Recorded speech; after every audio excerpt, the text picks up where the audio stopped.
Assalamualaikum warahmatullahi wabarakatuh.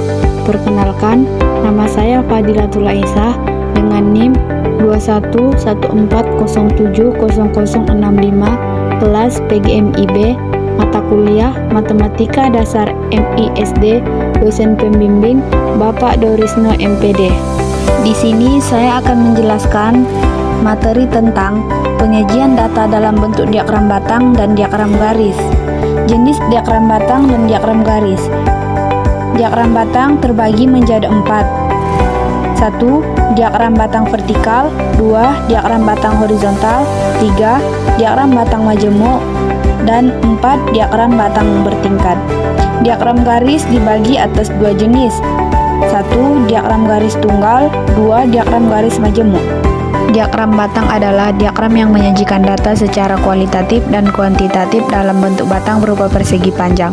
Data kualitatif ditunjukkan oleh sumbu mendatar, sementara itu data kuantitatif atau frekuensi melalui sumbu tegak atau sisi tegak batang.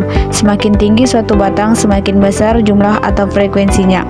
A. Diagram batang vertikal, yaitu diagram yang penulisan nama kategorinya terletak pada sumbu horizontal dan nilai frekuensinya terdapat pada sumbu vertikal, sehingga batang-batang yang digambarkan seolah-olah berdiri tegak ke atas.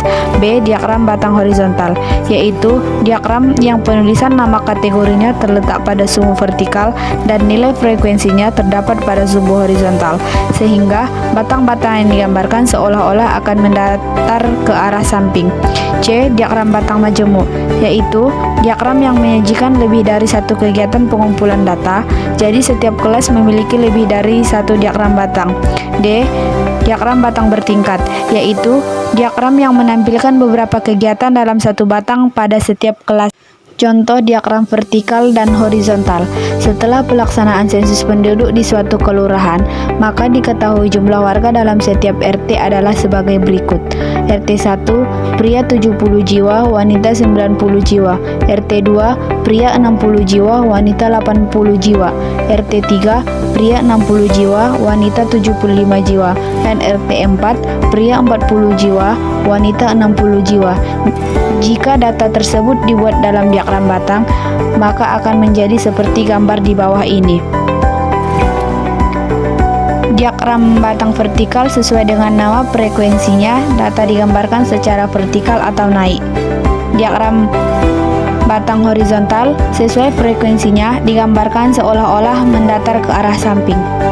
Contoh diagram majemuk dan bertingkat. Dalam menyajikan data dalam bentuk grafik batang, ada beberapa cara yang dapat dilakukan untuk lebih jelasnya. Perhatikan tabel diagram pada contoh di bawah ini. Berikut ini adalah data pegawai PT Mantap Jiwa tahun 2019 berdasarkan jenis kelamin dan tingkat pendidikannya. Jenis kelamin laki-laki, tingkat pendidikan SD 20 orang, perempuan 10 orang, jumlahnya 30. SMP laki-laki 48 orang, perempuan 22 orang, jumlahnya 70. SMA laki-laki 36 orang, perempuan 19 orang, jumlahnya 55. D3 laki-laki 15 orang, perempuan 5 orang, jumlahnya 20. S1 laki-laki 25 orang, perempuan 8 orang, jumlahnya 33. S2 laki-laki 14 orang, perempuan 6 orang, dan jumlahnya 20.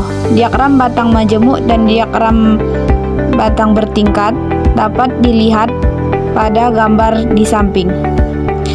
Diagram batang majemuk ada 2 jenis data yang dimasukkan dalam satu kategori, digambarkan secara bersebelahan dan berbeda warna supaya mudah membandingkannya. Pada diagram bertingkat, ada 2 jenis data yang digambarkan dalam satu batang, jadi satu batang memuat 2 jenis data. Diagram garis. Diagram garis yaitu diagram yang digunakan terutama untuk mewakili data yang diambil secara berkala dari waktu ke waktu selama interval waktu tertentu. Jenis diagram garis. A. Diagram garis tunggal.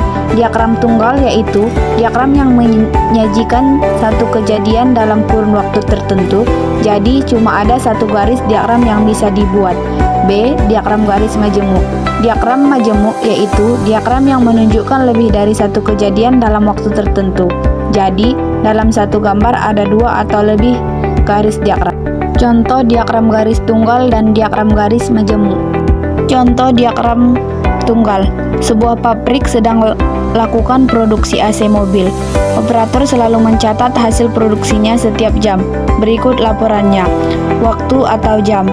1 jam jumlah AC mobil 55, 2 jam jumlah AC mobil 60, 3 jam jumlah AC mobil 58, 4 jam jumlah AC mobil 62, 5 jam jumlah AC mobil 63, 6 jam jumlah AC mobil 62, 7 jam jumlah AC mobil 61, dan 8 jam jumlah AC mobil 50.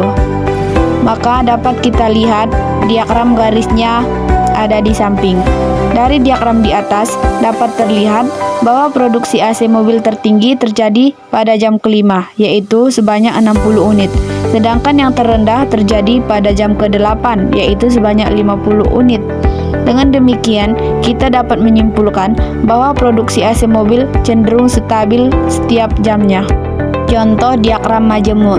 Sebuah showroom sedang membandingkan penjualan dua jenis mobil yang berbeda dalam 6 bulan. Berikut ini datanya. Waktu Januari, mobil A 55, mobil B 60. Februari, mobil A 60, mobil B 62. Maret, mobil A 58, mobil B 63. April, mobil A 62, mobil B 61. Mei, mobil A 63, mobil B 60. Juni, mobil A 62, mobil B 66. Maka diagram garisnya sebagai berikut. Baiklah, cukup sekian materi tentang penyajian data dalam bentuk diagram batang dan diagram garis. Semoga bermanfaat bagi kita semua. Assalamualaikum warahmatullahi wabarakatuh.